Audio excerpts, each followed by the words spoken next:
अर्चनाताईंना श्रद्धांजली देतो।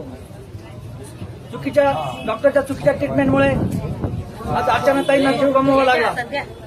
त्या तीर्मेकी डॉक्टरवर सदोष मनुष्यवधाचा गुन्हा दाखल झाला पाहिजे, त्याच्यावर कठोरातली कठोर कारवाई झाली पाहिजे। शासनाने त्याचं डॉक्टरकीचं लायसन रद्द केलं पाहिजे। आम्हाला मिळालेल्या छोट्याशा माहितीनुसार त्याच्या मेडिकलमध्ये जो स्टाफ आहे त्याला अतिशय चुकीच्या पद्धतीनं कामकाज करतात ते, जी पाहिजे ती गोळी देत नाही, वेगळीच गोळी दिल्या जाते, जास्तीत जास्त पैसे घेतले जातात। यापूर्वी अनेक घटना घडल्या, परंतु त्या वेगळ्या पद्धतीने मॅनेज झाल्या। इथून पुढे तसा प्रकार घडणार नाही। जोपर्यंत आमच्या भगिनीला न्याय मिळत नाही तोपर्यंत पूर्ण समाज बांधव, पूर्ण कोपराव तालुका हा लढा चालू ठेवील।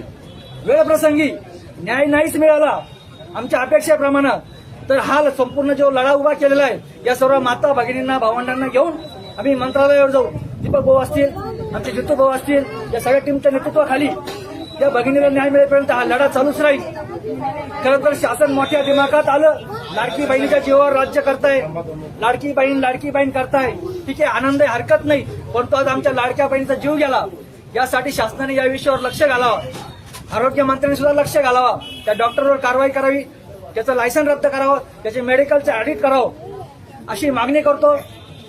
वेळप्रसंगी भगवा वादळ आणि निळ वादळ त्या डॉक्टरला न्याय डॉक्टरच्या हॉस्पिटलवर धडकणारच।